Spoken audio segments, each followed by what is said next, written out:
creció colorada en Puculón.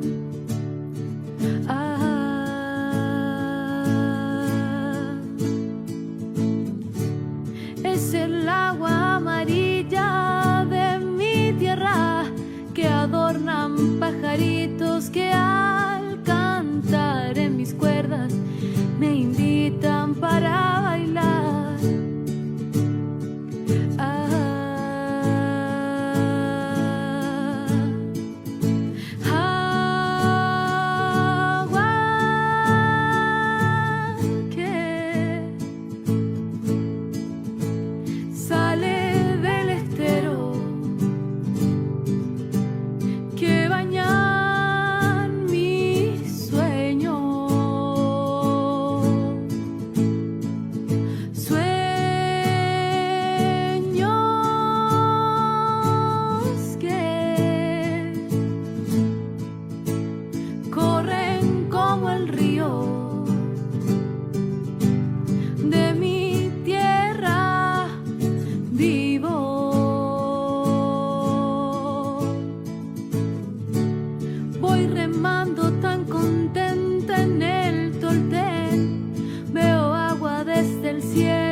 El boldo que me tomo como la Gwen.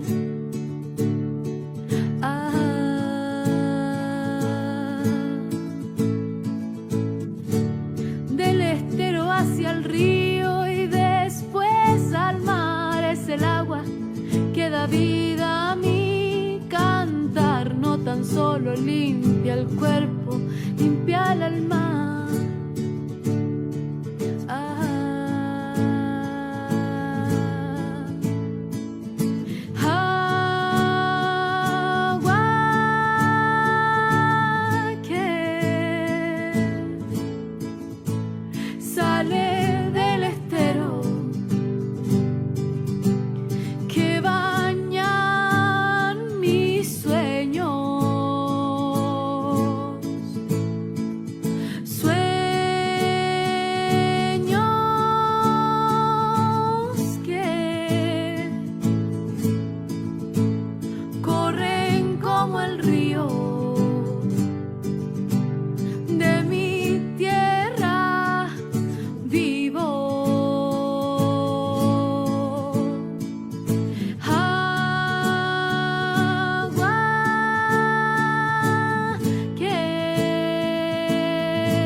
Esa flor en el estero se bañó y creció colorada en Puculón.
río,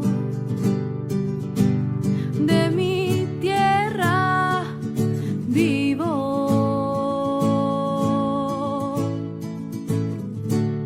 Voy remando tan contenta en el toltén, veo agua desde el cielo, veo llover y es el boldo que me tomo como la Wen.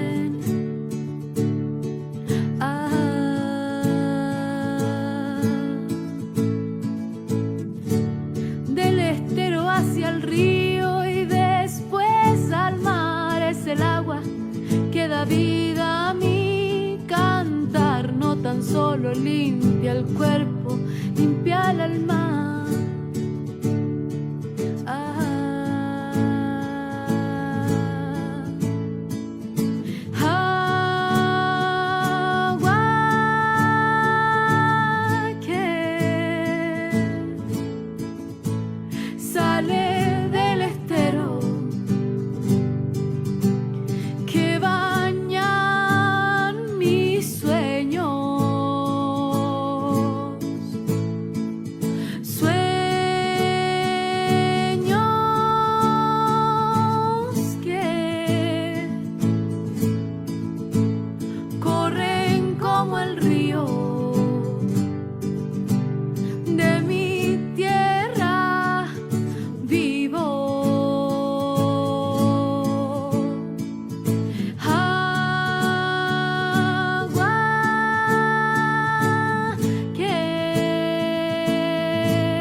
Hola, muy buenas tardes a todas y a todos.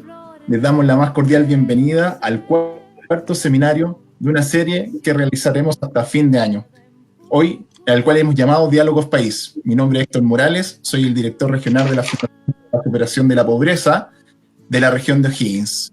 Y como fundación, aprovechamos la oportunidad que nos brinda el formato online y hemos querido juntar en estos diálogos a diferentes actores y actrices que esperamos puedan enriquecer nuestras reflexiones. Además, queremos agradecerle enormemente al Ministerio de Desarrollo Social y Familia por apoyarnos en esta iniciativa, a nuestro media partner de Diario Ciudadano Mi Voz y a todas las universidades que hoy día nos acompañan. Hoy seguimos con el ciclo de crisis hídrica que estamos realizando entre las direcciones regionales de Coquimbo, Valparaíso, Metropolitana y O'Higgins.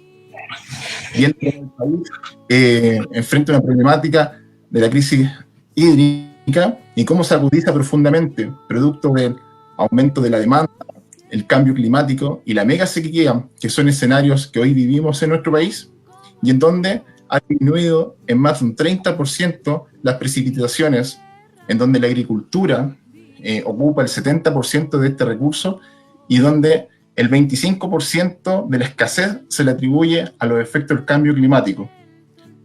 Hoy hay 137 comunas de las 346 enfrentan en nuestro país escasez hídrica. Y en medio de la actual crisis sanitaria, esto se vuelve un problema mucho mayor.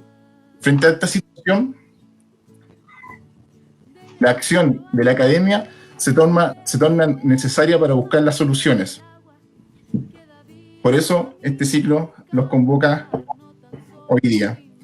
Empezamos este ciclo de crisis hídrica desde la mirada de los territorios. El primero convocó a los dirigentes sociales, el cual nos pudo dar una mirada desde la realidad que viven día a día. Luego estuvieron con nosotros actores que tienen que ver con la sociedad civil, en donde nos mostraron experiencias innovadoras y muy inspiradoras. Hoy es el turno desde la mirada desde la academia.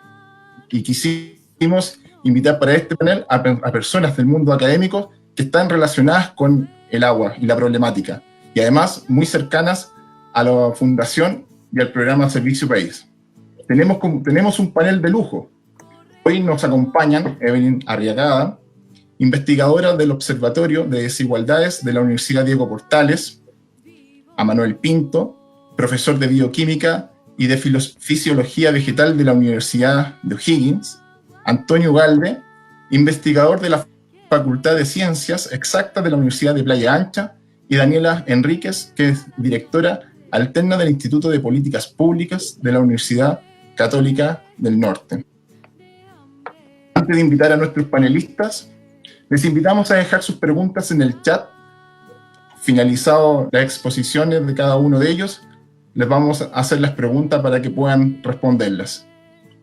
Ahora, invitamos a nuestros panelistas a reflexionar sobre el diagnóstico que tienen sobre la crisis hídrica en la zona central de nuestro país, sobre la intensificación de esta producto de la pandemia sanitaria que hoy día vivimos y sobre la visión futuro que puedan tener y las propuestas también que puedan darnos sobre esta problemática. Para empezar, vamos a dejar a nuestra primera panelista, que nos hablará desde Canadá, donde se encuentra actualmente. Ella es investigadora del Observatorio de Desigualdad de la Universidad Diego Portales. Además, forma parte de la Sociedad Civil por la Acción Climática, del Grupo de Ecología Política de la CLACSO. Le damos la más cordial bienvenida y le damos la palabra a Evelyn Arriagada. Muchas gracias, Héctor. Buenas tardes a todos y a todas allá en Chile. Como decía Héctor, yo vengo como parte del Observatorio de Desigualdades de la Universidad Diego Portales, de la Escuela de Sociología, y quisiera hablar de la crisis hídrica en la zona central desde mi rol como cientista social. Entonces, para ello quisiera partir comentando que para nosotros desde las ciencias sociales las crisis hídricas son más bien focalizadas no solo desde las perspectivas como naturales o físicas de las propiedades del agua, sino que consideramos estas crisis como parte de un análisis de lo que llamamos el ciclo hidrosocial, donde no solo importan las características, como decía, naturales del agua y sus propiedades físicas, sino también las características sociales y culturales que asocian este recurso tan importante a las comunidades y a las relaciones que ocurren cotidianamente y principalmente a las relaciones de poder. Nosotros hablamos muchas veces desde la ecología política, por ejemplo, del nexo agua-poder. En este sentido, es muy importante cuando hablamos de las causas de la escasez hídrica que nos centremos no solo en, por ejemplo, temas como el cambio climático, ¿cierto?, que ya mencionaba Héctor al principio, y la baja de las precipitaciones, sino también a las relaciones sociales, las relaciones de poder, las relaciones culturales que tienen las comunidades con este recurso que es tan clave para la vida y para la supervivencia de la humanidad, ¿cierto? Sabemos incluso que el cambio climático no está provocado por razones enteramente naturales, sino que es provocado particularmente por la humanidad, ¿cierto?, y por los países industrializados que tienen un mayor aporte, además de las grandes industrias, a la contaminación y a la emisión de entidades contaminantes que son las que provocan el cambio climático. Pero a nivel más local, Si nos centramos en los territorios de la zona centro, particularmente desde lo que conocemos en el observatorio por nuestra experiencia de trabajo, en algunas tesis de grado que han llevado a cabo nuestros estudiantes, también en la iniciativa de la Escuela de Dirigentes en temáticas ambientales y territoriales que hemos realizado con la Fundación Superación de la Pobreza y con COES, nosotros vemos que las localidades, y particularmente las dirigentes, nos han comentado que la escasez hídrica ellos las vienen experimentando desde hace muchos años en la zona central. Particularmente hay territorios que vienen experimentando escasez desde los años 80 y que se han ido intensificando en estos territorios con la llegada principalmente de las agroindustrias y con la producción de principalmente, no solo como el caso conocido, ¿cierto?, en Chile de Petorca en torno a los paltos, sino también a industrias que procesan animales, etcétera. Y también, por cierto, a actividades mineras. Vemos que cuando se nos pregunta por el diagnóstico de las causas de la crisis hídrica, hoy día nos parece que lo más importante es la escasez, ¿cierto? Principalmente potenciado por este escenario pandémico, pero en estos territorios también, como nos han comentado las dirigentes, se vienen experimentando otras situaciones de crisis hídrica que están vinculadas a la contaminación de las aguas también y que hacen que muchas veces este recurso no solo sea escaso, sino que sea inseguro para las propias comunidades. Y en eso nosotros, y también las dirigentes así nos han comentado, en muchas de las comunidades con las que hemos trabajado, que hay problemas de manejo institucional, ¿cierto? Por eso decimos que la crisis hídrica no es solo una crisis natural, sino una crisis también política y de relaciones sociales. Vemos problemas en el rol de la DGA, ¿cierto? Sobre todo en el sobreotorgamiento de derechos de agua, en las pocas capacidades fiscalizadoras, pero también efectivamente, lo que las comunidades han evidenciado es un cierto abuso de empresas productivas que se han instalado en estos territorios, que muchas veces también han sido potenciados por esta idea de que son comunidades que son pobres, son vulnerables, que necesitan mucho trabajo, pero que muchas veces incluso ilegalmente han desviado las aguas y han generado o intensificado estos problemas de escasez hídrica. El diagnóstico es muy claro en la voz de las comunidades y las comunidades en general, en las zonas rurales, particularmente de la zona central, también han sentido un abandono del Estado, una sensación de estar ahí, digamos, enfrentados, solos muchas veces, a estos grandes actores que han modificado el paisaje. Me gustaría, cuando hablamos de las causas de la escasez hídrica, también referirme a un aspecto muy particular en las ciencias sociales, o que en las ciencias sociales han relevado y del que se ha hablado muy poco en Chile hasta ahora, y que es la relación entre la escasez hídrica y la desigualdad de género. Hasta ahora la mayoría de las investigaciones, los informes que hemos estado viendo florecer en los últimos años, han puesto el foco en la relación entre escasez hídrica y vulnerabilidad, principalmente pobreza, pero se ha hablado muy poco de la desigualdad de género. Y tal vez las personas que nos están escuchando se preguntarán qué tiene que ver la escasez hídrica con el género, y quisiera decirles que tiene todo que ver, o mucho que ver al menos. Hablamos, por ejemplo, para decirlo en términos simples, que hay respuestas diferenciadas a las crisis hídricas, es decir, hemos documentado, y no solo en Chile, sino a nivel internacional, que mujeres y hombres de forma individual y de forma organizada tienden a responder de manera diferente a la crisis hídrica o a los problemas en torno a la seguridad y escasez de agua, pero a la vez son afectados de forma diferente, es decir, tenemos impactos diferenciados y respuestas diferenciadas. Solo pensando en términos tradicionales cuando hablamos de género y por la relación particular que tiene el agua con la división sexual del trabajo, es decir, con esta distinción entre trabajo doméstico y trabajo productivo, en el cual la mayoría de las mujeres se enfocan en el trabajo doméstico, el agua tiende a afectar mayoritariamente a las mujeres porque es un elemento primordial para llevar a cabo labores tan cotidianas como cocinar, lavar ropa, atender el cuidado de familiares dependientes, y además cuando hablamos de culturas rurales, el agua es vital, ¿cierto?, para la agricultura y la pequeña ganadería de subsistencia, ¿cierto? Entonces, por ejemplo, hemos visto a través de algunas investigaciones que hemos llevado adelante, también por la experiencia de la Escuela de Dirigentes que comentaba, es que muchas veces las mujeres llevan una sobrecarga al tener que ser las proveedoras o buscar con mayor dificultad la provisión de este recurso que aparece como escaso o que aparece inseguro cuando está contaminado.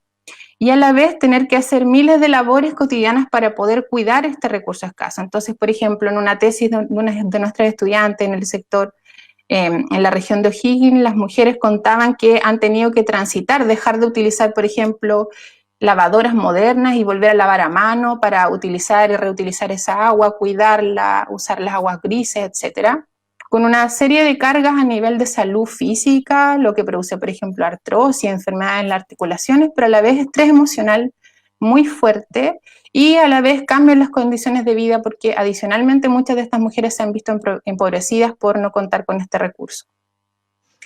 A la vez, y a pesar de que las mujeres cotidianamente se relacionan en sus ámbitos domésticos con el agua, vemos que tienden a estar mucho más excluidas de los espacios de participación y de los espacios de decisión. Algunos de los pocos estudios con los que contamos en Chile que investigan variables de género nos comentan que, por ejemplo, las mujeres tienen mucho menores derechos a la propiedad de la tierra, mucho menos derechos de agua, y que a la vez participan menos en términos generalizados en la toma de decisiones en torno al agua. Cuando logran participar, porque también nosotros sabemos por las comunidades que las mujeres tienden a estar también en términos de organizaciones, actuando muchas veces en las comunidades, ¿cierto? También vemos que al interior de las organizaciones hay una cierta división del trabajo y tenemos muy pocas mujeres en roles de liderazgo, por ejemplo, en las presidencias de las organizaciones, y muchas más desempeñando labores administrativas, labores de secretaria, o que también enfrentan discriminación por parte de ciertas autoridades que quieren o tienden a querer, por ejemplo, negociar principalmente con dirigentes hombres. Si llevamos esto a las ideas para salir de la crisis, al pensar en la solución, ciertamente que tenemos que pensar en que hay soluciones que son de mediano y largo plazo, que son más bien estructurales, ¿cierto? Hay cosas que ya no vamos a poder evitar porque no tenemos mucha incidencia en términos de lo que pasa con los procesos globales, pero sí en nuestra coyuntura actual en Chile hay una oportunidad para poder hacer ciertas modificaciones. Por eso es importante la discusión en torno al cambio constitucional, y también hay otras organizaciones que están levantando alternativas para repensar la propiedad de las aguas y etcétera. Sobre otras cuestiones que podemos hacer ya para ir cerrando la idea, quisiera poner como ejemplo la importancia de amplificar las voces de las comunidades. La academia yo creo que tiene un rol central ahí, y plantear más bien alternativas que sean generadas desde la alianza entre las comunidades locales y la academia. El ejemplo de la Escuela de Dirigentes es uno de ellos, pero también hay otros ejemplos alrededor de Chile que han estado implementando soluciones basadas en la naturaleza para retener o hacer que la escasez se vea aminorada, o para hacer que vuelva el agua en zonas donde todavía hay lluvia, pero a la vez implementando soluciones basadas en los conocimientos locales que son muy relevantes. Eso sería. Muchas gracias. Muchas gracias, Evelyn, por todo el aporte también ahí, y cómo también se refuerza el enfoque de género cuando uno habla de la escasez hídrica. Eso yo creo que es un aporte tremendamente grande a la reflexión. Así que te agradecemos tu intervención, Evelyn. Ahora dejamos con ustedes a Manuel Pinto. Él es doctor del Instituto Nacional de Agronomía de París, Francia, y profesor de Bioquímica y Fisiología Vegetal de la Universidad de O'Higgins. Antes de la presentación de Manuel, les recuerdo que pueden ir haciendo las preguntas a través del chat, y como bien les decíamos al inicio, al final de las presentaciones las vamos a recopilar y las vamos a dirigir a cada uno de los invitados. Así que, Manuel, te damos la palabra para que nos presentes tu reflexión. Bueno, muchas gracias y un gran saludo amistoso a todos. Iba a decir radio escucha porque en mi época escuchábamos mucho más radio, ahora en este medio diré como los streaming escucha o streaming presentes. Desde mi perspectiva y en función de las preguntas que nos han solicitado tratar de contestar en esta conversación con ustedes, debo decirles que por mi formación me he dedicado toda mi vida a estudiar el funcionamiento de las plantas, y como creo que todos saben, las plantas son quizás aún más dependientes que nosotros los humanos del agua. Y precisamente por estas crisis que estamos viviendo es que las plantas y los animales están sufriendo más que nosotros los humanos esta gran sequía que particularmente azota con tremendo grado nuestras regiones que forman parte de esta conversación. Yo soy de la cuarta región, nací y me crié en el Valle del Elqui, en donde desde chico escuchábamos problemas relativos al agua, pero eran muy distintos a los que están viviendo mis coterráneos en estos momentos, y que ahora que trabajo en la región de O'Higgins, veo que el problema que veíamos nosotros en ese entonces, cuando yo era niño, se estaba produciendo acá en la región de O'Higgins. Por lo tanto, nuestro país, por su geografía y por su fisiografía, está llevando a que los efectos del mal llamado cambio climático, digo mal llamado porque la verdad que es un desastre de equilibrio ecológico lo que estamos viviendo, está trasladando los problemas de sequía, en este caso específico, desde el norte hacia el sur del país. Y entonces todos sabemos que estos cambios se están produciendo en gran magnitud y a una velocidad que los humanos realmente no podemos controlar.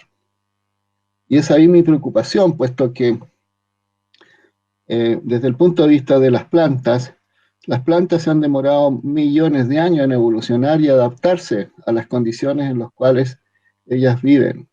Y las que se adaptaron en el desierto, en la parte norte de nuestro país, se demoraron en lograr esas adaptaciones. Por ejemplo, en el caso de las plantas que florecen, como en el caso que vemos allá en el desierto florido, se demoraron más de 500 millones de años en llegar a esa condición para subsistir allá. Sin embargo, el hombre ha causado este tremendo cambio que está impidiendo que esos cambios puedan realmente ayudar a esos seres a poder subsistir. Nosotros los humanos y los animales nos podemos desfasar, en cambio las plantas no. Los cultivos los podemos desfasar porque podemos trabajar en forma artificial, y de hecho los frutales que se cultivaban en la zona norte ahora se cultivan en la zona centro, y los que están en la zona centro se están trasladando hacia la zona centro-sur. Y los agricultores lo pueden hacer con nuevas tecnologías. Pero toda la vida silvestre en nuestro país está sufriendo más que nada esta crisis y está desapareciendo. Y eso lleva a una pérdida de biodiversidad enorme, irreparable, que realmente no nos estamos dando cuenta. Y eso va a traer consecuencias tremendas, puesto que si perdemos biodiversidad es la vida en nuestro planeta. Y si perdemos biodiversidad, estamos perdiendo la vida. De esa forma, entonces, pienso yo que como humanos tenemos una tremenda responsabilidad en no pensar solamente en nosotros, como especie humana, especie animal, mamíferos, sino que tenemos que pensar en todos los seres que habitan, primero, nuestras regiones, que se están viendo tremendamente afectadas, y también nuestro país, nuestro continente América y todo el mundo. Así entonces nos vemos tremendamente afectados nosotros ahora por una pandemia que nos está afectando directamente a nosotros. Pero pandemias como esta le sucede a las plantas que están desapareciendo por millones y a los animales que están desapareciendo y que nosotros no tenemos conciencia sobre eso. Por lo tanto, el diagnóstico mío no puede diferir del diagnóstico que tienen la mayor parte de los especialistas. Y nosotros en la academia tenemos un privilegio grande que tenemos que saber valorarlo.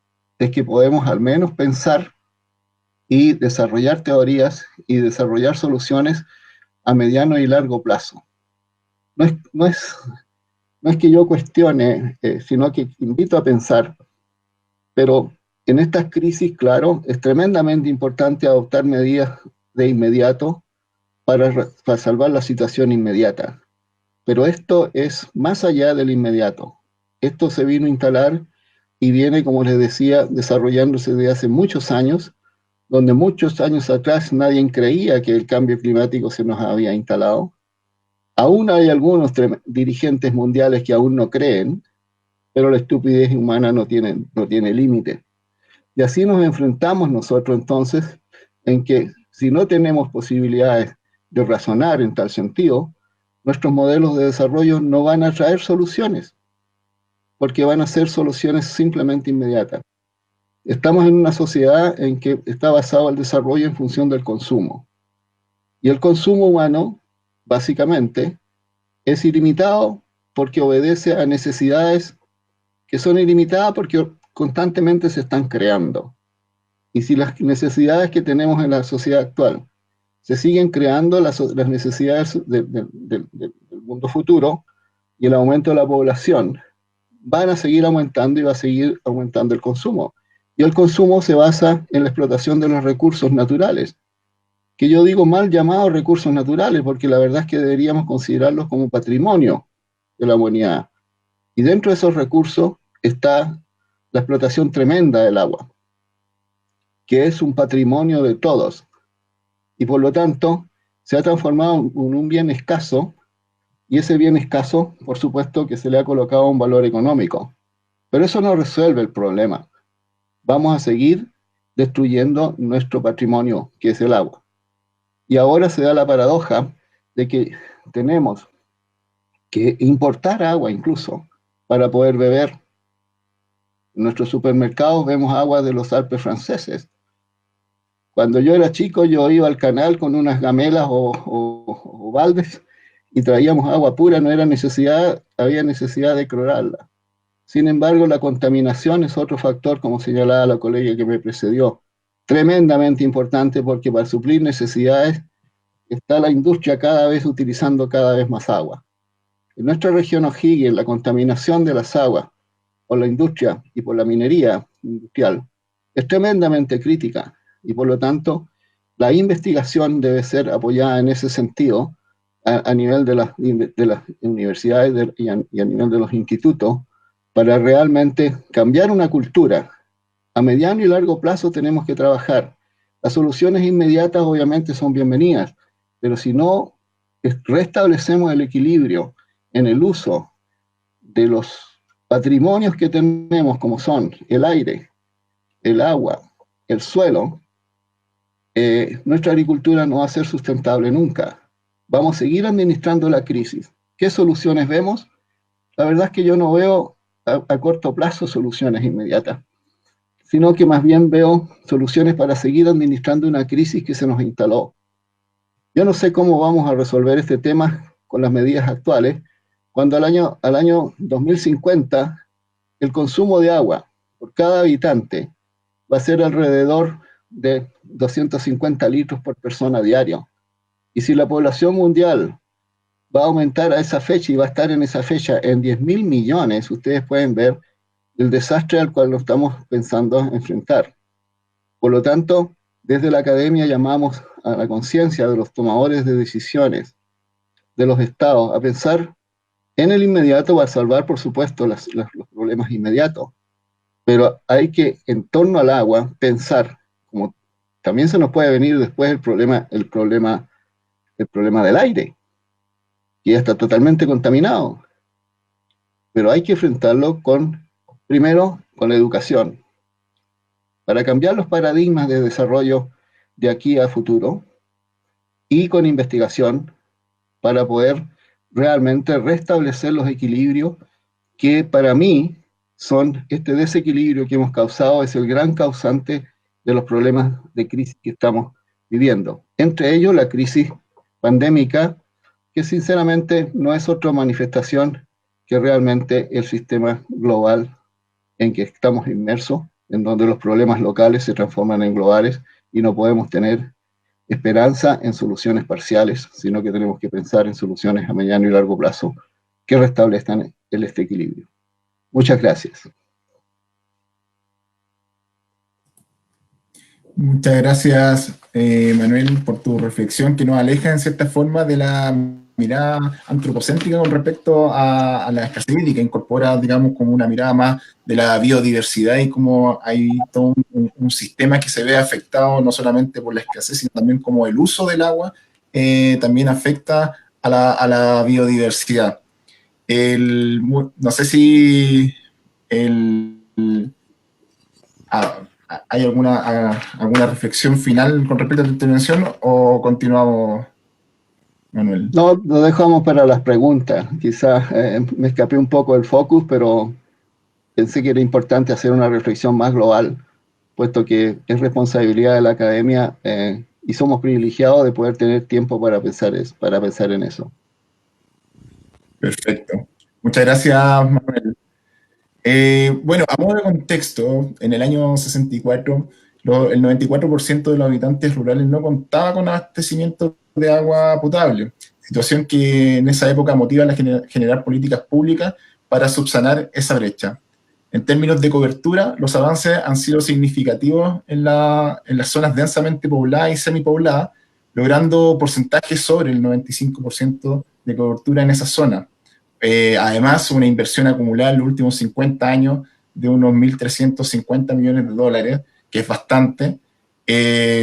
La comunidad, en este caso, ha sido fundamental para alcanzar esos resultados, ya que para acceder al sistema de agua potable rural es necesario lograr organización comunitaria y hacerse cargo de la gestión.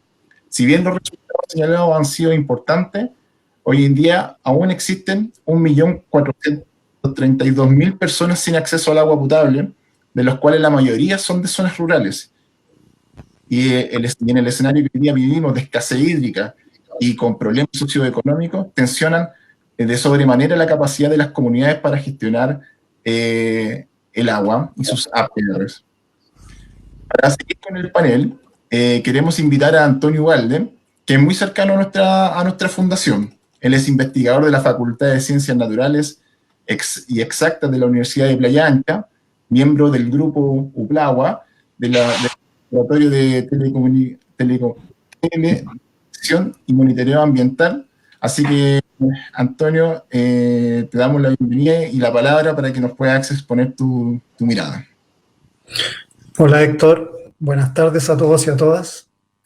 Agradezco a Evelyn y a Manuel por haber hecho sus intervenciones antes que yo, porque me permiten continuar, o sea, darle un seguimiento a lo que ellos dijeron. Lo primero para mí, el primer abordaje que yo quisiera tomar es que no es lo mismo sequía que escasez, por lo tanto tenemos que pensar que la crisis hídrica tiene distintas formas de ser abordada, desde distintas perspectivas. Y un poco lo que decía Evelyn, el rol de la ecología política es primordial para entender que hay una relación estrecha entre el ciclo del agua y cómo las comunidades y la sociedad interviene este ciclo del agua para, como ella decía, conformar el ciclo hidrosocial y generar con eso acceso o escasez. Entonces, la sequía exacerba los procesos de escasez, pero hay procesos de escasez que son históricos. No hay una sola causa para esta crisis hídrica y tampoco hay una sola crisis, como decía Manuel. Hay una crisis socioecológica planetaria, hay una crisis del modelo de desarrollo que va generando a su vez nuevas crisis, y entre estas está la crisis del agua. ¿Cuáles son los factores que a mí me ha tocado ver en mi trabajo en el territorio, fundamentalmente en la cuenca del río Petorca?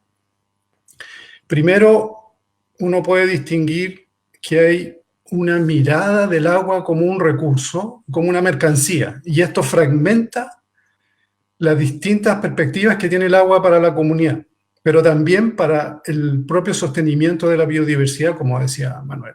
Cuando tenemos un agua recurso, un agua mercancía, lo que hacemos es colocar a este elemento de la naturaleza como un recurso afín a un modelo extractivista, que lo que va haciendo es concentrando los derechos de agua y generando sobreexplotación, porque la sobreexplotación tiene que ver con el cambio de uso del suelo para colocar monocultivo con especies de gran consumo hídrico, pero también para desarrollar procesos mineros e industriales que van cooptando el agua porque el agua es una mercancía.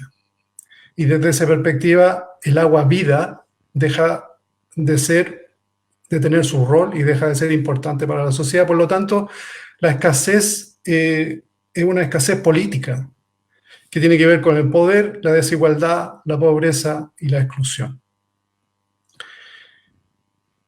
Como decías tú, Héctor, anteriormente Chile ha tenido un gran éxito en generar acceso al agua potable y al saneamiento, y efectivamente prácticamente el 100% de las comunidades, de las personas que viven en las ciudades tienen acceso al agua potable, salvo las que viven en campamentos. Y en el mundo rural también ha tenido un gran éxito en las comunidades concentradas que tienen más de 120 habitantes. Pero hay un grupo importante de comunidades que son las más pobres, que son las comunidades dispersas, comunidades que tienen menos de 80 habitantes, donde no hay cero inversión del Estado para proveer de agua potable. Entonces ahí claramente hay una desigualdad en el acceso al agua potable, que es un derecho humano. Pero también estas comunidades son las más pobres y son las más vulnerables porque viven muy relacionadas con los elementos de la naturaleza, generan normalmente una agricultura de sobrevivencia o subsistencia y por lo tanto son muy vulnerables a la sequía. Cada vez que se genera una sequía, estas comunidades pierden todo su soporte vital. Hay un tema relacionado también con la infraestructura. La infraestructura muestra cómo hay una diferenciación en el acceso. Uno puede ver, en el caso de Petorca, comunidades rurales abastecidas por sistemas de agua potable rural, donde la profundidad promedio de sus pozos eran 40 metros y más. Esas comunidades no se quedan sin agua.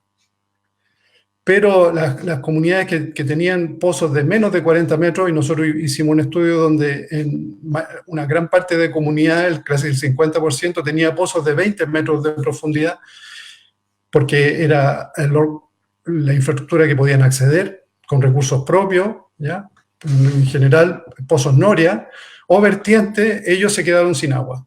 Y por el lado de la gran agricultura, hay pozos de 80, 100, 120 metros en Petorca.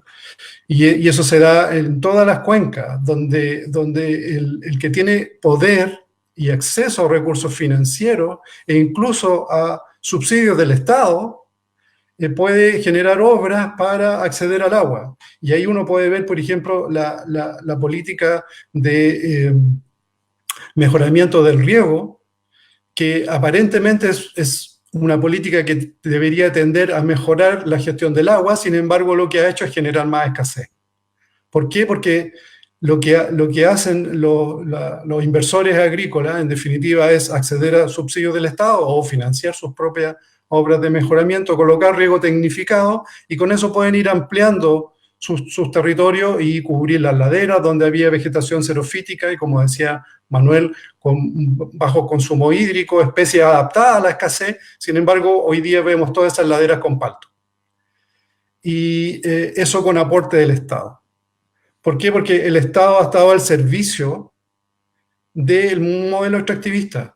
Y el Código de Agua está al servicio de un modelo extractivista porque ve al agua como mercancía. La Constitución está al servicio de este modelo extractivista porque está al servicio de este modelo. Entonces, ¿cuál es el rol del Estado aquí? Sobre todo con un Estado fragmentado, donde el Banco Mundial hace una evaluación de la gestión del agua en Chile y determina que hay más de 42 organizaciones del Estado que tienen un rol respecto al agua. Yo no sé cómo se habrán ido esos pobres investigadores del Banco Mundial, porque es imposible entender cómo funciona un Estado con 42 organizaciones que no se articulan, donde cada una tiene un rol y que no conversa con el otro.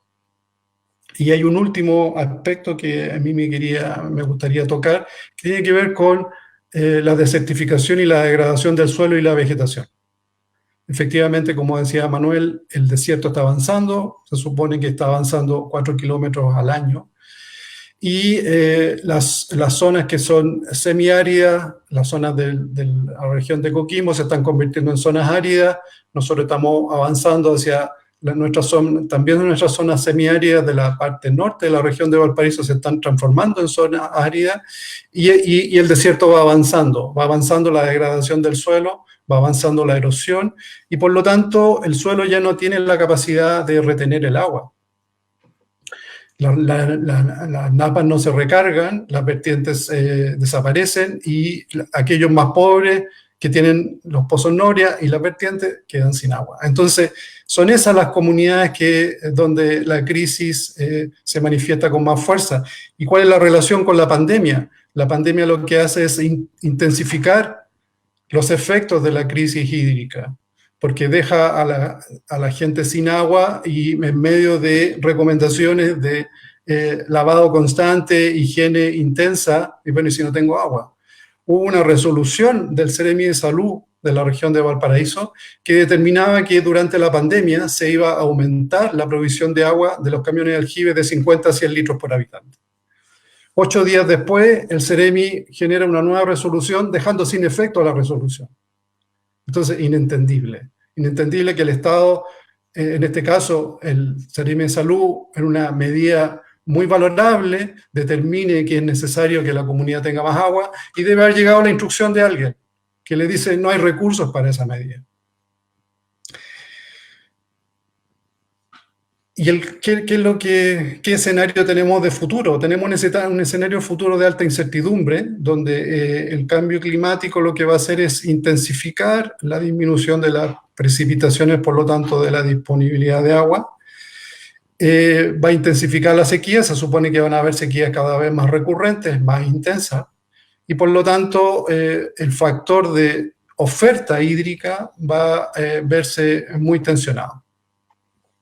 Y por último, yo quería hablar un poco de las opciones de futuro.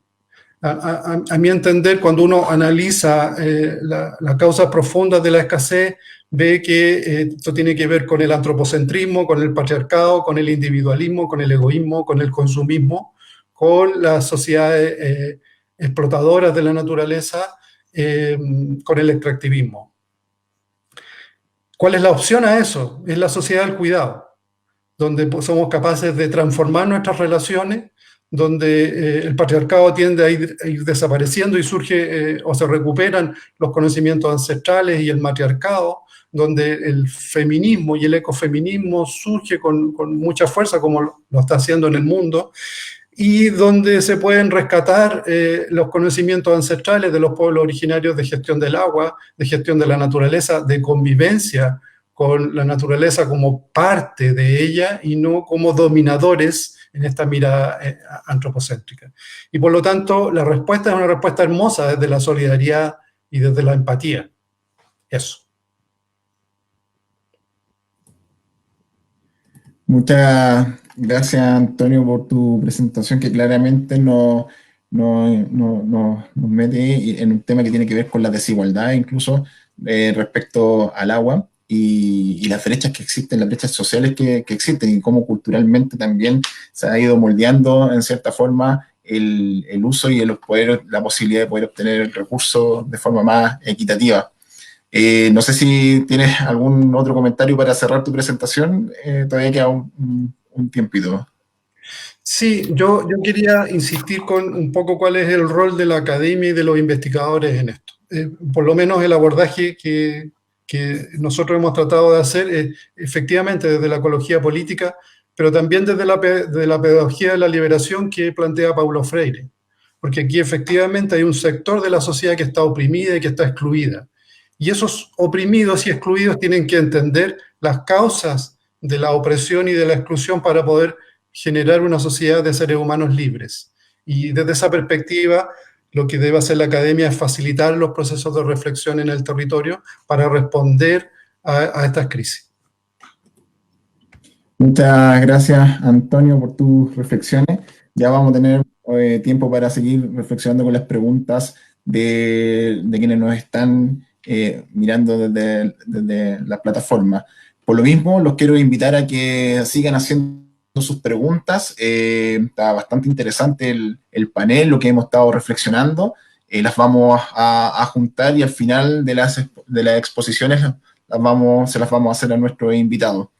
Ahora, para continuar con nuestras presentaciones, quisiera dejar con ustedes a Daniela Enríquez, quien es directora alterna del Instituto de Políticas Públicas de la Universidad Católica del Norte, Campus Guayacán, en la región de Coquimbo, con quien tenemos, bueno, aparte de una relación de muy larga data con la Fundación. Así que, Daniela, te dejamos tu espacio para que nos puedas presentar tu visión. Sí, bueno, muchas gracias por la invitación, también a quienes expusieron previamente por todos los antecedentes. Uno tiene el privilegio cuando está al final de poder recoger los elementos que todos han comentado y por supuesto agradecer a la Fundación para la Superación de la Pobreza, especialmente al equipo de Coquimbo, ¿cierto?, con quien trabajamos como Instituto de Políticas Públicas muy constantemente. Bueno, respecto al diagnóstico, ¿cierto? Han mencionado muchos elementos, todos muy relevantes. Me parece que queda claro, ¿cierto?, que esto no es solo un fenómeno natural cuando hablamos del agua, sino que también en una estrecha relación con lo social y en ese sentido, más bien, entre comillas, un problema social, porque se convierte en problema en la medida que también afecta a las personas, ¿cierto? De hecho, a propósito de cambio climático, cuando hablamos de desastres naturales, es más bien un desastre social el que se genera. En ese sentido, creo que es súper importante algo que ya se ha mencionado, que es, si hablamos de escasez hídrica, de crisis hídrica, de sequía, y conceptualmente ahí hay algo súper relevante y que tiene que ver con que es un proceso que llegó para quedarse, ¿sí? No es algo momentáneo, no es algo que va pasando, sino que por el contrario es algo que ya se instala en los territorios y que principalmente tiene efectos sociales. ¿Es algo nuevo? No. Específicamente en la región de Coquimbo ya hay escasez hídrica desde hace 10, 15 años, porque por una parte las condiciones naturales, ¿cierto?, han venido cambiando a propósito del cambio climático, pero también porque ha habido una mayor presión sobre el agua propiamente tal. Han aumentado la cantidad de superficie de riego, han aumentado otras actividades productivas y también ha aumentado la cantidad de población que requiere de servicios de agua y saneamiento, que también pone más presión sobre el recurso. Y en ese sentido es súper importante destacar, hay distintos intereses sobre el agua, hay distintos actores y distintas opiniones, usos que están sobre un mismo elemento, el recurso hídrico del agua. Entonces, cuando hablamos de escasez hídrica, creo que ha quedado de manifiesto también con las anteriores intervenciones, no todos son afectados por igual y no todos tampoco tienen las mismas herramientas para, entre comillas, competir por este recurso, por el agua. Y hablo de competir entre comillas porque sabemos el agua hoy día se intercambia en un mercado propiamente tal y es un elemento más bien en disputa, en constante tensión, donde hay relaciones de poder, como bien decía Evelyn, que se entrecruzan y condicionan el acceso y la distribución de este recurso. Ahora, entendiendo eso, ¿cierto? La pregunta o la reflexión es cómo nos relacionamos con el agua, qué es el agua para nuestra sociedad, en el sentido de que se establece un vínculo, una relación que está llena de significado, y ahí vemos un paradigma específicamente que media nuestra relación con el agua. Y hay diversos paradigmas que entran también en conflicto. Son muy diferentes las formas de entender la relación con el agua, por ejemplo, desde los territorios rurales versus las miradas más urbanas, ¿cierto? Y sobre todo en Chile, muy centralistas, que eso también me parece un elemento muy relevante de destacar, con muy poco reconocimiento de la diversidad regional y de las distintas miradas que pueden haber dentro de un mismo país, unos diferentes territorios. Me parece en ese sentido que la pandemia más bien pone en evidencia esta distribución desigual del agua, este modelo de gestión en el cual no todos compiten de la misma manera. Y también otros fenómenos como el cambio climático van a poner y van a seguir poniendo de manifiesto, ¿cierto?, estas desigualdades, esta distribución desigual de los riesgos. Ahora, en ese sentido, cuando nos preguntamos, bueno, ¿cómo salir? Bueno, primero que todo, reconocer, ¿cierto?, cómo son diferentemente afectados distintos grupos sociales. Ahí me gustaría destacar, obviamente, los territorios rurales, las personas en situación de campamento también, específicamente los territorios urbanos que generalmente no tienen acceso al agua de manera regularizada, y específicamente en los territorios rurales. Acá la región de Coquimbo se caracteriza por la presencia de comunidades agrícolas que viven en zona de secano, como se denomina, y que principalmente acceden a las aguas a través de las aguas lluvias. Y obviamente la disminución de las precipitaciones las afecta de manera muy, muy potente. Ahora, otro elemento, si bien hablamos de competencia, ¿cierto?, el momento de reconocer estas diferencias, tenemos también que reconocer que hay quienes no solamente que tienen distintas herramientas para poder competir, herramientas desiguales para poder competir. Hay quienes simplemente no van a querer competir en este mercado de las aguas porque también tienen una visión, un paradigma, una relación diferente con el recurso hídrico, y creo que el primer paso justamente es reconocer esa diversidad de visiones, esa diversidad de formas de relacionarnos, que lamentablemente hoy día han sido más bien subordinadas a modelos más urbanocéntricos y también centralistas, especialmente que incluso han sido menospreciados muchas veces. Y en ese sentido también la academia hemos tenido responsabilidad. Lamentablemente muchas de las intervenciones que se realizan en territorios rurales van acompañadas, ¿cierto?, de una mirada vertical, de una mirada que más bien les dice a los territorios que no saben, que no conocen, que no tienen las herramientas cuando sí las tienen. Ahí como aporte de nuestra parte, como bien una propuesta, creemos que es relevante y es un concepto que hemos venido trabajando desde el Instituto de Políticas Públicas a propósito obviamente de otros desarrollos, es la mirada del desarrollo endógeno, de reconocer a los territorios como espacios donde hay recursos, donde hay capacidades, especialmente simbólicas, especialmente intangibles, y por lo mismo desde lo micro, más allá, ¿cierto?, de las transformaciones necesarias que se requieren en el ámbito más macro, a propósito de código de agua, a propósito de proceso constituyente, etcétera, también es relevante que en lo micro, en cada una de las intervenciones que realizamos, tanto como universidades, como fundaciones, etcétera, en los territorios tengamos una mirada que reconoce las capacidades y las competencias que tienen las personas y que muchas veces las mismas instituciones invisibilizamos. Creo que ahí hay una mirada muy relevante, la participación de los territorios se hace extremadamente necesaria para la definición también de su propio futuro.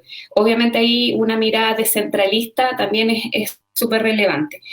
Una invitación en ese sentido a transformar las relaciones, a relaciones que sean también mucho más colaborativas para cuando hacemos intervenciones en el territorio. Solo en esta materia, en lo que tiene que ver con el agua propiamente tal, tenemos dos experiencias que les dejo como compartidas, quizás a quienes nos están escuchando puedan revisarlas después con más detalles. Estuvimos un tiempo trabajando con Atrapaniebla y uno puede decir, bueno, ¿qué tiene que ver un equipo de sociólogos y sociólogas trabajando en Atrapanieblas? Bueno, justamente porque lo que hemos trabajado es metodologías para que esos procesos de transferencia tecnológica que parecen tan neutros igualmente involucran ciertas normas, significados, transformaciones, y hemos estado trabajando ahí con las comunidades para más bien ser facilitadores, como también recién lo decía mi antecesor, el rol de la universidad es súper importante en el facilitar, en el ser mediadores, pero no definir el destino de los territorios, sino que más bien facilitar la pregunta, generar la pregunta de cuál es el destino de estos territorios, cuáles son los modelos de desarrollo que queremos promover, y por lo tanto dejar que las mismas personas definan qué es lo que entra y qué es lo que sale de ese territorio que habitan. Yo creo que esa es la invitación. El agua obviamente es un recurso vital que hoy día está generando la emigración forzada de los territorios, específicamente acá en la región de Coquimbo. Vemos una población que no necesariamente quiere abandonar el territorio rural, sino que más bien lo hace a propósito de que no tienen otra oportunidad en ese territorio para poder continuar con modos de vida que de todas maneras son diferentes a una mirada más urbana o más centralista. Por lo mismo yo creo que es súper importante el poder implementar visiones que sean mucho más integradoras y respetuosas sobre todo de la participación de las comunidades en los territorios. Eso, por mi parte, les agradezco nuevamente la participación, espero que podamos ahí generar algunas preguntas interesantes a compartir con quienes están con nosotros.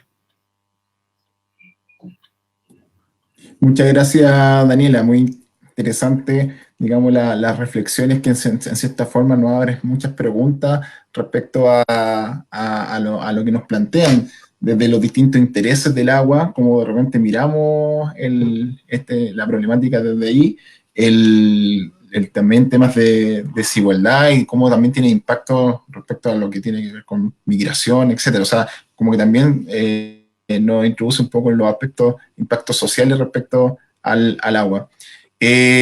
Muchas gracias, Daniela, por tu presentación.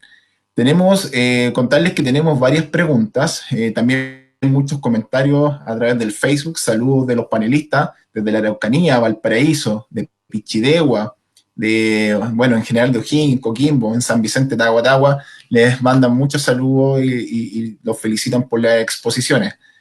Ahora, también hay preguntas que se han ido compilando a través del Facebook y las voy a tratar de organizar y les voy a ir haciendo algunas preguntas para cómo nos pueden ir complementando su exposición en función de lo que preguntan la audiencia.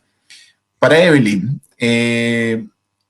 señala que nunca había tomado en cuenta el rol de la mujer frente a la escasez y lo excluida que quedamos respecto a las alternativas de solución que podemos aportar para enfrentar el problema.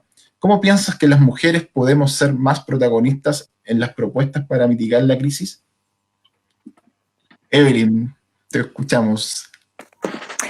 Ya, muchas gracias por esa pregunta porque me permite ahondar en ciertos elementos que no alcancé a plantear antes por el tiempo, pero lo primero yo creo que es hacer conciencia de estas relaciones de género que existen en torno no solo a las crisis hídricas, sino a las crisis ambientales, climáticas en general.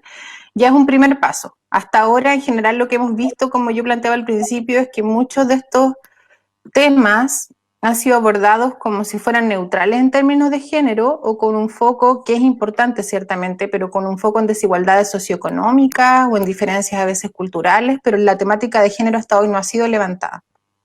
Y ese reconocimiento implica, por ejemplo, poner en las discusiones otras miradas que a veces tienden a centrar, por ejemplo, la idea de la crisis hídrica en torno a lo productivo, pero se habla muy poco sobre el espacio doméstico, la importancia que tiene en el espacio doméstico y la carga que implica para las mujeres.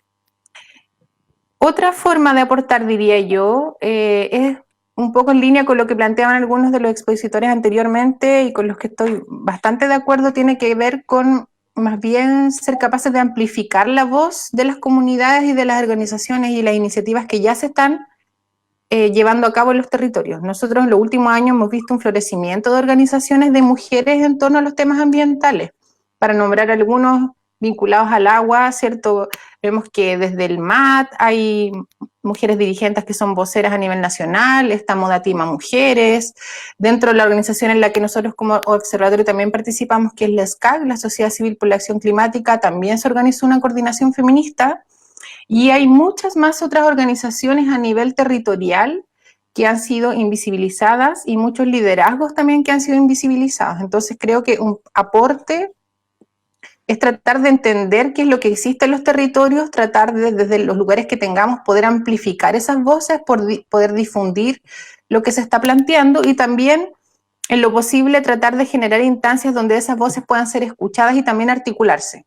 Yo les hablaba de la Escuela de Dirigentes en Temáticas Medioambientales que llevamos a cabo desde el Observatorio con la Fundación para la Superación de la Pobreza y con el COES, en el cual una simple iniciativa que era juntar mujeres que tuvieran algún tipo de participación en organizaciones vinculadas a lo ambiental, pudieran estar, participar, juntarse, conocerse, muchas veces dentro de una misma comuna no se conocían, y también dentro de una misma provincia no se conocían. Entonces, hay iniciativas que permiten el solo reunirse para poder entender las problemáticas de manera conjunta, compartir experiencias, amplificar esas voces que son relevantes. Otra forma importante, creo yo, de contribuir es mirar, todos hacer este ejercicio como de mirar la organización ambiental, la movilización y el activismo de las comunidades, que es un esfuerzo que también estamos tratando de levantar en nuestra cooperación con la Fundación y con el COES, es, digamos, entender las diferentes formas de activismo y de participación que existen en los territorios desde una perspectiva de género. Porque muchas veces pensamos en las organizaciones colectivas en términos muy tradicionales, que es, por ejemplo, la participación en espacios públicos, la participación en instancias de negociación, pero nos olvidamos de los roles reproductivos de las organizaciones, que son muy relevantes y en los cuales muchas veces las mujeres han estado invisibilizadas. Muchas gracias, Evelyn. Interesante el trabajo que están desarrollando ahí con lideresas en esas temáticas. También tenemos preguntas para Manuel. Bueno, preguntan, desde el mundo de la academia o los conocimientos que manejan como expertos en distintos temas, ¿cuál sería o cuáles serían las soluciones concretas a la crisis hídrica que hoy están viendo la zona central de Chile y que se extiende a lo largo del país? Para Manuel. Bueno, es una muy interesante pregunta y por lo tanto la respuesta no es simple, porque yo creo que hay que situar las soluciones en dos aspectos. Temporalmente, o sea, hay soluciones inmediatas porque la crisis amerita ser resuelta en gran medida en forma inmediata, pero hay soluciones que tienen que apuntar, en mi opinión, más a mediano y largo plazo. En forma inmediata, yo creo que en la zona central del país estamos obviamente sufriendo a nivel tanto de la industria como de la agricultura una falta de agua. Y hay que buscar medios de poder suplementar esa falta de agua y reorganizar el territorio en la medida de que la escala de nuestra agricultura se tenga en consideración y toda la programación tenga en consideración los escenarios de escasez de agua que tenemos. O sea, es imposible seguir plantando o bien seguir trabajando con eficiencias hídricas como las que tenemos actualmente. Por lo tanto, hablando en términos agronómicos, a nivel predial, es indudable que hay que mejorar todo lo que es la eficiencia del uso del agua. O sea, ¿qué significa eso? Tecnología para poder usar más eficiente el agua y seguir produciendo a las tasas que tenemos actualmente. Expandirse, yo creo que por el momento es inconveniente porque realmente el factor agua es realmente importante y la escasez va a seguir. Felizmente ahora nos da un respiro las lluvias que hemos tenido, pero la verdad es que eso no debe impedirnos seguir pensando en que con tecnología podemos salvar el momento. También hay que mirar el manejo de las cuencas. Tenemos que manejar eficientemente todo lo que es el ciclo hídrico, que lo hemos interrumpido en forma irracional. Nuestro país tiene una geografía muy particular. Nosotros dependemos en gran medida de los ciclos hídricos que se producen fundamentalmente entre nuestro territorio, digamos, costero, central y la montaña. Y nuestros ríos, que son los que nos suministran agua, por más allá de la mitad del año, dependen de las precipitaciones en las montañas, y las precipitaciones no solamente de agua, sino que también de nieve. Por lo tanto, es una preocupación que debiéramos tener. No hay antecedentes respecto, o sea, hay antecedentes, pero estudios y manejos de las cuencas estamos muy en pañales. Y ahí entonces tenemos que considerar dos aspectos. Uno, el agua que tiene que escurrir para el uso en la agricultura y el uso urbano, pero también para el uso por la naturaleza y las zonas silvestres, que hay que considerarla. No basta con tener una ley que diga hay que tener un flujo ecológico en los ríos para salvar los pocos peces que quedan. Hay que considerar el agua que está, digamos, penetrando por los suelos para realmente suministrar aguas subterráneas que puedan permitir recuperar los niveles de agua en la costa, en donde los niveles freáticos han bajado enormemente. Eso en el inmediato, creo que junto con la reorganización del territorio tenemos que hacerlo. No cabe duda que tenemos que actuar en forma inmediata y bajar el consumo de agua a nivel urbano. Por otro lado, es muy importante bajar la contaminación de las aguas, porque resulta ridículo que con esta escasez de agua sigamos contaminando en la manera que lo estamos haciendo. Y tenemos que gastar enormemente energía y recursos para poder descontaminarlas. Ahora, a mediano y largo plazo, no cabe duda que la reorganización del territorio y el restablecimiento de una nueva cultura hídrica es absolutamente necesario, y en eso concurren aspectos educacionales y aspectos de investigación más a largo plazo.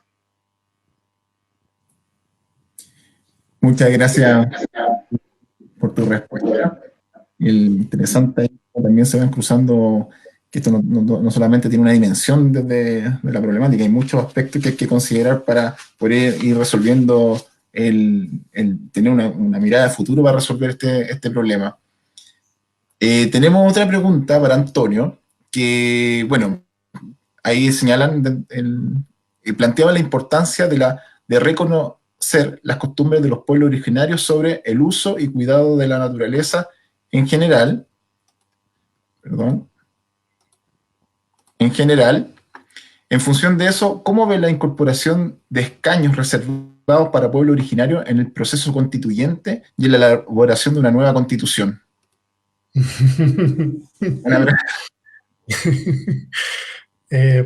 A ver, yo siento que la inclusión de los conceptos de género, de pueblos originarios, siempre son importantes. Siempre es valioso poder generar espacios de debate y discusión lo más amplios posible, que puedan incorporar estos conceptos que normalmente no se incorporan en las discusiones, en los debates. Los pueblos originarios tienen mucho que decir, sobre todo los pueblos del norte de Chile. Y ahí Daniela quizás tiene mucho más antecedentes. Yo tengo una historia con el padre Lefebvre cuando recorriendo el desierto de Atacama, él empieza a encontrar vasijas en medio del desierto. Y resulta que las une, les echa agua y las vasijas pierden agua a pesar de que están bien pegadas. Y entiende de que los atacameños habían desarrollado una tecnología de riego con vasijas microporosas para adaptarse a las condiciones de escasez hídrica en el desierto y poder cultivar. La Universidad de La Serena ha recuperado esa tecnología ancestral y la ha incorporado en pruebas de huerto, y en general los cultivos se dan bastante bien. Lo que hacen los pueblos todavía más al norte, llegando hasta la zona de Nazca, que en general en las zonas semiáridas lo que hacían los pueblos originarios, y es muy bonito un concepto que tienen los incas que se llama llenar la panza del cerro, que es captar el agua de la escorrentía a través de distintas obras, que ya sean terrazas, amunas, cochas, tienen distintos nombres, pequeños reservorios, canales de desviación que permiten capturar el agua y meterla en el cerro, meterla dentro de la tierra, recargar la napa, porque el agua bajo el suelo se conserva mucho mejor, no se evapora, se mantiene mucho más pura, y por lo tanto estas técnicas, así como las técnicas, el valor que le dan los mapuches, al valor espiritual que le dan a los ojos de agua, que en el norte se llaman puquíos, y en los mapuches lo denominan menocos, donde hay un espíritu del agua. y por lo tanto hay una visión de la naturaleza no utilitaria, sino que integrada. Por lo tanto, obviamente que contar con ese conocimiento en la construcción y en el diseño de una nueva constitución que nos represente y que nos permita avanzar en el proceso de transformación es vital.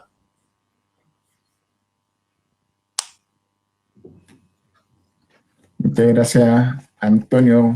Y ahí también como pasó la primera parte de los escaños a Daniela, así que aprovechamos de preguntarle a Daniela también otra pregunta que sale de la audiencia. Bueno, primero, ¿crees que estamos formando profesionales con competencias para abordar la crisis del agua? Es como una pregunta que sale desde la formación en la universidad. Claro. Bueno, gran pregunta, porque más allá de los conocimientos, creo que el gran desafío son más bien las habilidades transversales, justamente de los profesionales y de las personas en general, ¿cierto? Que se insertan en los territorios para realizar algún tipo de intervención o alguna propuesta de desarrollo. Yo creo que en ese sentido hoy día está de más decir que la empatía, el reconocimiento por el otro, pero como un otro válido, o sea, como un otro igual que yo y que tiene el mismo valor para poder aportar, es clave. Eso no, si bien suena fácil, no es fácil. Yo creo que lamentablemente la academia llevamos muchos años, ¿cierto?, con esta mirada de el profesional que se forma es el que sabe, y que de hecho a mí me ha tocado escuchar directamente ese relato, el decirle del profesional, ¿cierto?, en el territorio a otra persona, yo soy el técnico, yo soy el que estudió, yo sé, usted no. Y lamentablemente ese discurso se ha instalado y es muy difícil también de alguna forma romperlo, ¿cierto?, para que la misma gente de alguna forma se empodere con ese conocimiento propio y también reconozca todo ese capital que ellos tienen. O sea, todas esas subidas al cerro, por ejemplo, aquí en nuestra región de Coquimbo, que nos dicen que se van generando un conocimiento acumulado y hacer ese quiebre no es fácil, de poder bajar un poquito, ¿cierto?, la barrera del conocimiento técnico, profesional, para poder generar lo que se llama el diálogo de saberes y poder también intercambiar de igual a igual con otras personas que tienen muchas veces otros tipos de conocimientos igual de ricos. Y no es fácil. A nosotros, por ejemplo, nos pasó en algún momento con una trapaniebla justamente que don Domingo de la comunidad agrícola de Los Tomes nos dijo que la niebla pasaba para el otro lado. Yo no sé para dónde pasa la niebla porque en realidad yo no la mido, la mide un colega. Pero Pedro decía que pasaba por el lado contrario. Y hubo que tomar la decisión, bueno, si el medidor decía una cosa, pero don Domingo, que lleva ahí 20 años, o bueno, en realidad mucho más, él está cercano a los 60 años subiendo al cerro, y finalmente, solo para hacer la síntesis, don Domingo tenía razón. Y yo creo que ahí está el riesgo, porque finalmente una cosa, es cierto, es haber cambiado la instalación de la trapaniebla y haber dicho, no, en realidad nuestro medidor tiene la razón, usted está equivocado, pero lo más grave ahí habría sido fracturar la confianza con don Domingo, y eso es muy difícil de recuperar cuando uno también trabaja con otras personas, desde la interdisciplina, por ejemplo, desde lo intersectorial, no tiene que ver solamente con yo te entrego este conocimiento y tú ves lo que haces con eso, sino que más bien intercambiar conocimiento y de alguna forma construir algo en conjunto. Yo creo que ese es como el gran desafío de cambiar el paradigma de la formación profesional y en ese sentido trabajar de una manera mucho más colaborativa, tanto al interior de la universidad como también hacia afuera. Es un gran desafío. Muchas gracias, Daniela, por tu respuesta. Bueno, hay preguntas también que se han ido juntando porque son de carácter más general y transversal. Entonces, voy a tratar de hacer la pregunta que esta va para todos, cosa que nos puedan dar su visión respecto a lo que comentan nuestra audiencia. Por ejemplo, las comunidades organizadas requieren acceso al agua y a la tierra para desarrollar prácticas ancestrales aplicadas a la gestión del agua. ¿Cómo podría la universidad contribuir contribuir o facilitar el acceso a este patrimonio natural o bienes comunes. Y esa, a la vez, me gustaría juntarla con un poco la mirada de la academia y el rol fundamental en la estructura de oportunidades y cómo ven que podrían incorporar o incidir en lo que son los planes de desarrollo regional de las regiones donde están hoy día ustedes. No sé, Evelyn, ¿puedes empezar tú respondiendo? Sí, está un poco compleja la pregunta porque tal vez nos atribuyen demasiado poder a las instituciones académicas en este sentido. Yo creo que nosotros tenemos un rol colaborador, facilitador, como señalaban muchos de los panelistas anteriores, y podemos, yo creo que contribuir cuando establecemos alianzas con las comunidades un poco a generar, que estas alianzas sirven un poco para aminorar estos desbalances de poder, ¿cierto? Muchas veces a los académicos y académicas se nos escucha más, una cuestión que obviamente no tiene tanto sentido, pero poseemos esta como legitimidad social por estar ubicados en este lugar de representación que se le atribuye como a la ciencia, ¿cierto? O al conocimiento experto, al conocimiento técnico. Y muchas veces ese lugar nos permite una llegada, creo yo, que puede ser muy útil en las comunidades, no porque nosotros venimos simplemente, como decía Daniela, a querer enseñarles algo, sino porque muchas veces podemos facilitar ese espacio para poder amplificar ese conocimiento, para poder tener más llegada a las instituciones.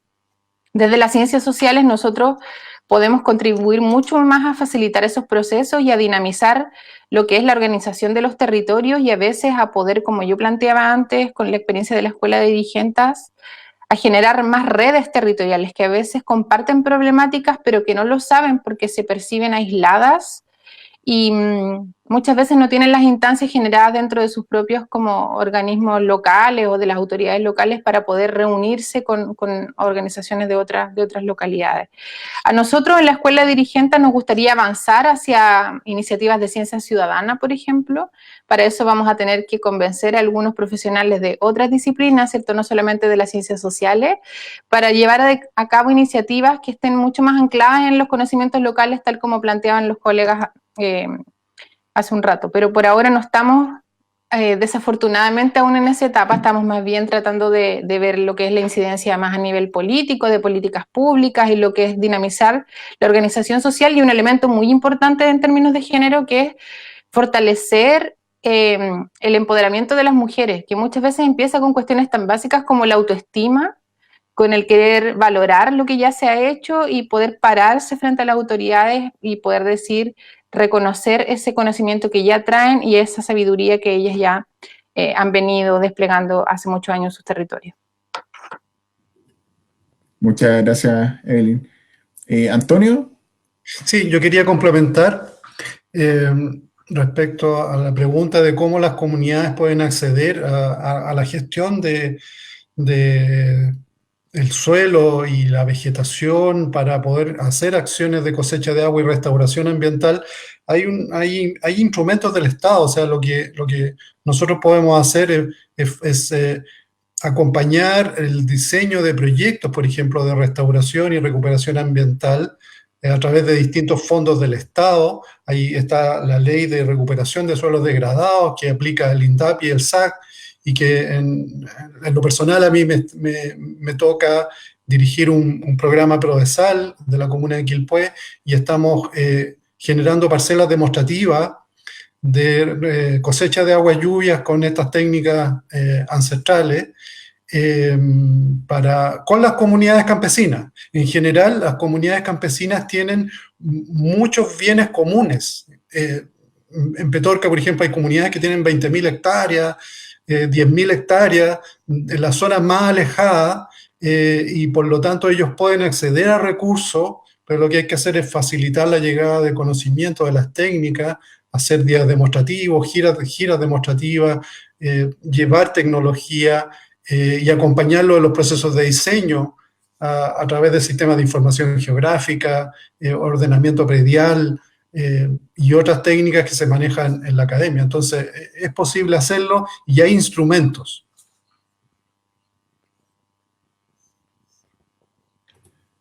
Muchas gracias, Antonio. Manuel, ¿nos podrías compartir tu respuesta o tu reflexión a la pregunta? Sí, muchas gracias. Sí, el tema de la pregunta, entiendo, es cómo mejorar el acceso al agua, cómo recuperar conocimientos ancestrales. Yo creo que en nuestra sociedad se enfrenta a un desarrollo que está basado en el conocimiento. Eso para mí es innegable. Y ese conocimiento cada día está adquiriendo en su generación velocidades increíbles. Lo importante es poder usar bien ese conocimiento. Y para mí, el usar ese conocimiento implica, el usarlo bien, ese conocimiento implica proponer soluciones que tiendan al equilibrio, que está totalmente alterado, y que está alterado a nivel global, y a nivel continental y a nivel local. Entonces, respecto al tema del agua, obviamente los conocimientos ancestrales son muy necesarios, pero solamente son parte de la solución. ¿Por qué? Porque este es un proceso tremendamente dinámico y con una sociedad que está aumentando a tasas de poblaciones enormes y con necesidades enormes. Creo que hay que seguir incorporando más conocimiento para encontrar, soluciones al problema. En ese sentido, Antonio mencionaba que hay muchos instrumentos que se pueden usar para poder detener el desierto, mejorar la infiltración, aumentar las cosechas de agua, mejorar el manejo de las cuencas, disponer de agua de calidad, etc. Fíjense que el ser humano es el único ser de nuestro planeta que ensucia las aguas que usa. Es el único. Los demás seres todos viven en equilibrio y usan el agua para sus propias necesidades, pero no la desperdician ni la ensucian. Nosotros lo ensuciamos. Nuestras ciudades tiran toda la mugre al mar, a los ríos.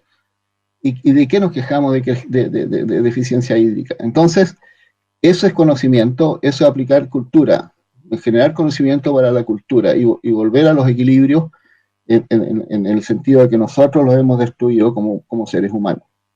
Quiero anunciar que dentro de los instrumentos, nosotros las provincias, las regiones de la región metropolitana, la O'Higgins y el Maule, estamos elaborando un tremendo programa a propósito de unos instrumentos que ha generado Corfo para formar un consorcio en torno al agua, en donde queremos abordar todos estos aspectos que se han tratado en esta interesante conversación y otros relativos a lo que dice relación con mejorar la disponibilidad de agua para todos los sectores. Y ese consorcio queremos formarlo en concordancia con las entidades públicas, las entidades privadas, las cooperativas, en fin, las comunidades, para realmente establecer, en primer lugar, soluciones rápidas, pero también introducir toda una cultura en torno al agua de aquí a los años venideros, porque como bien decíamos acá, este problema se instaló y ya no lo vamos a lograr revertir, por lo tanto tenemos que convivir con él. Muchas gracias. Muchas gracias, Manuel, por tu mirada. Daniela, me gustaría escucharte también. Bueno, sí, de todas maneras yo creo que es una gran pregunta. Por una parte es cierto que podemos hacer, obviamente desde el conocimiento creo que es muy relevante, no solo seguir desarrollando conocimientos, sino que también reconocer algunos ya existentes. De hecho, uno de los conceptos hoy día que está como más popularmente utilizado, ¿cierto?, es la innovación. Hay muchas convocatorias de innovación y en ese sentido es interesante que hay muchas innovaciones que no se crean en la universidad, sino que más bien se crean en las comunidades, en los territorios. Por ejemplo, la cosecha de lluvia, que es un sistema, ¿cierto?, que en algunas convocatorias se generan algunos instrumentos para poder financiarlo. Acá en la región hay quienes llevan años cosechando lluvia con botellas plásticas y con eso han logrado rescatar un poquito de agua para poder generar, por ejemplo, el lavado de la ropa, etcétera. Yo creo que también eso es súper importante, reconocer algunas prácticas que lleva la comunidad, tanto territorios rurales como urbanos, para poder solucionar problemas prácticos y que en ese sentido son innovaciones que debemos reconocer y desde ahí potenciar. Y por otro lado, creo súper importante el trabajo intersectorial, la participación de la academia en conjunto con otros sectores, en conjunto con la ciudadanía, con las organizaciones sociales, con las organizaciones no gubernamentales, fundaciones, corporaciones, etcétera, el trabajo con el sector público, el trabajo con el sector privado, con las empresas. Creo que es súper importante abrir espacios de diálogo, de encuentro, donde justamente se pueda hacer este proceso de transferencia, pero que no sea unidireccional, que no sea de la universidad hacia afuera, sino que también con la universidad en ese sentido abierta a recibir del entorno. Yo creo que hay un desafío en el que se ha avanzado en el último tiempo. Yo creo que cada vez se pone más en evidencia la importancia de que el conocimiento que estamos acostumbrados, ¿cierto?, a dejar en paper, se vuelque también a otros espacios, a otras instancias, y esté disponible también para ser transformado y mejorado en conjunto con otros actores. Es un gran desafío, pero creo que merece la pena, sobre todo en este tema que nos desafía, ¿cierto? Y como ya se ha dicho, no es algo que va a pasar pronto, por el contrario, algo que llegó para instalarse, y por lo mismo, entre más miradas podamos tener para poder generar soluciones, bueno, probablemente es más factible que las encontremos en conjunto. Muchas gracias, Daniela. Sumamente, o sea, muy buenos aportes, muchas reflexiones. Yo creo que seguramente desde este seminario vamos a abrir muchas preguntas para seguir trabajando cada uno de nosotros en donde nos toca desempeñarnos. Sin embargo, también se nos viene un proceso que para nosotros todos es tremendamente importante, que es el proceso constituyente. Y estamos con pocos minutos a terminar este seminario. Sin embargo, no quería dejar pasar este espacio sin plantearle la pregunta, y ahí también un poco, a lo mejor esta es mucho más general que la anterior. Sin embargo, también les voy a pedir que a lo mejor nos puedan dar su mirada de manera muy acotada. ¿Cómo se podría incluir esta dimensión de escasez hídrica en el reconocimiento del agua como derecho humano en una futura discusión constitucional? No sé si Daniela aprovecha que está terminando y dice tú. Sí, bueno, de todas maneras es un tema que se tiene que discutir. Y yo partiría por ahí, justamente por discutirlo. O sea, me refiero, estamos, como bien decíamos recién, están acostumbrados a no preguntar, a no preguntarnos las cosas, y creo que es súper importante justamente preguntarle a la ciudadanía qué es lo que quiere respecto a tanto al recurso hídrico, al agua propiamente tal, a su sistema de distribución y gestión, etcétera, como también a otros principios fundamentales. A mi parecer, me parece también súper fundamental el tener un Estado descentralizado, unitario descentralizado. Creo que es una deuda pendiente para que también las regiones puedan participar activamente de la toma de decisiones y no solamente replicar ciertos procedimientos. Es muy diferente, por ejemplo, la realidad en torno al agua entre Arica y las regiones del sur, por decir un ejemplo. Nuestra región de Coquimbo específicamente también tiene mucha diversidad. Entre Choapa y Elqui también varía la situación. Y por lo mismo me parece súper importante también el que las regiones pasen a ser sujetos activos de la toma de decisiones de la política pública propiamente tal, y para eso también se requiere una constitución que reconozca la descentralización como un principio fundamental de nuestra sociedad. Muchas gracias, Daniela, y no sé, Manuel, ¿nos podrías compartir tu visión respecto a lo que tiene que ver con la discusión de la Constitución? Por supuesto, mi pensamiento es que, bueno, el agua, el agua deje de ser un recurso. El agua tiene que ser un patrimonio. En segundo lugar, tiene que ser un patrimonio no solamente de los humanos, es un patrimonio de todos los seres vivos de nuestro planeta. Porque hay que reconocer, sin agua los otros seres vivos también van a morir. Y por lo tanto, no es solamente un derecho humano, es un derecho de los peces, es un derecho de las plantas, es un derecho de todo el entorno que nosotros vivimos. Por lo tanto, tenemos que aprender a respetarnos con los otros seres. Por lo tanto, yo, en términos de constitución, creo que tenemos que cambiar ese concepto.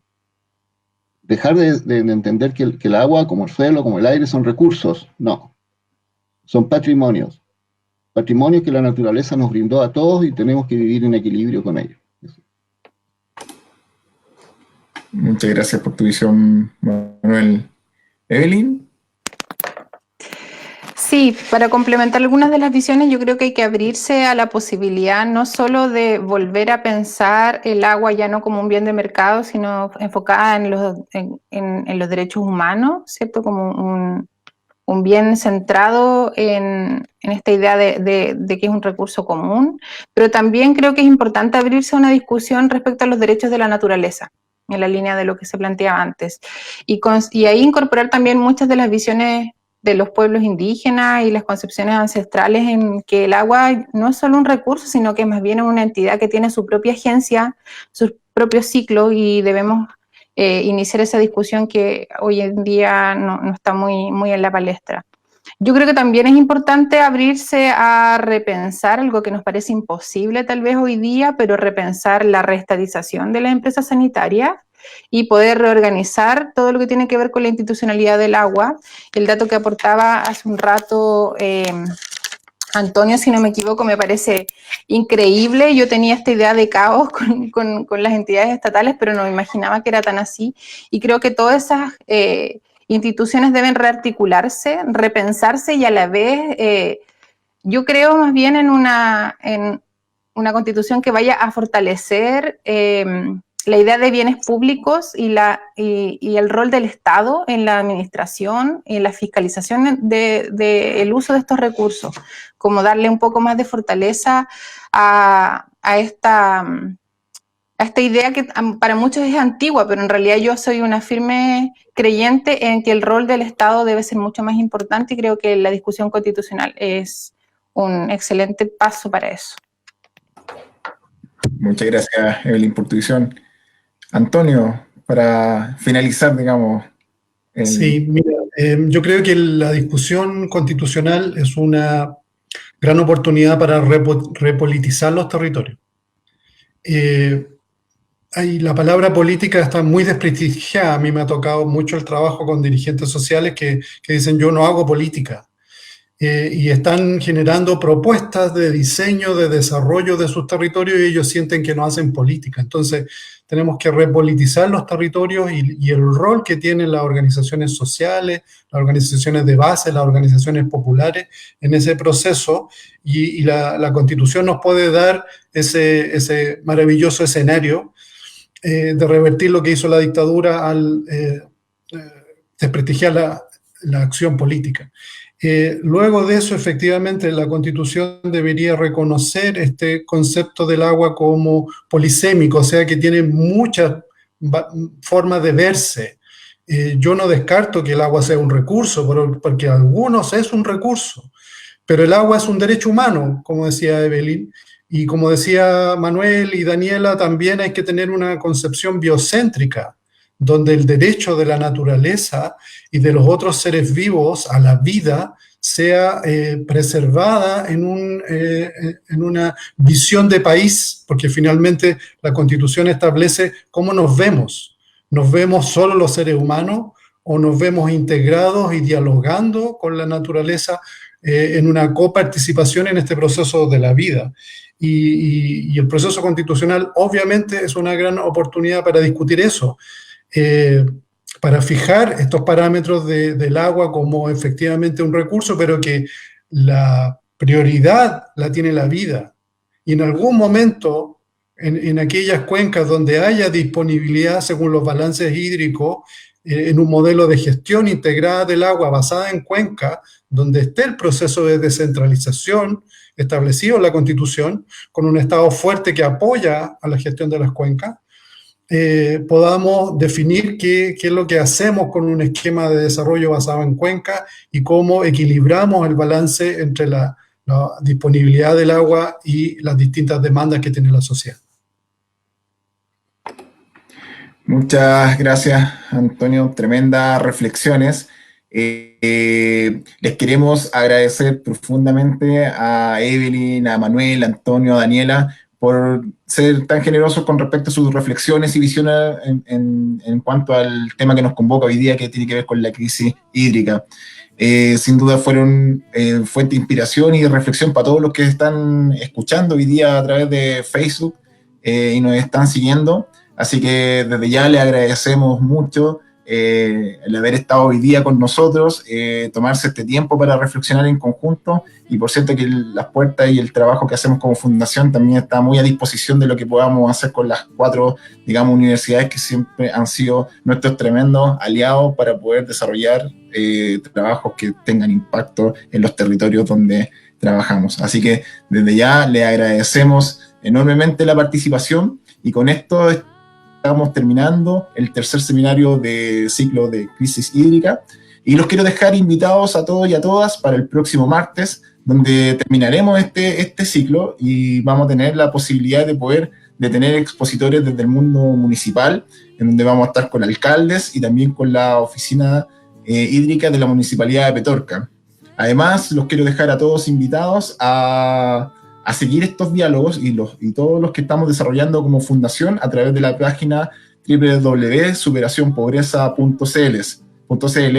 Les damos las gracias a todos y a todas los panelistas, al Ministerio de Desarrollo Social y Familia, a nuestro media partner, Diario Ciudadano Mi Voz, a las universidades que hoy día están representadas por ustedes, y por el apoyo constante a nuestro quehacer que desarrollamos como fundación y el programa Servicio País.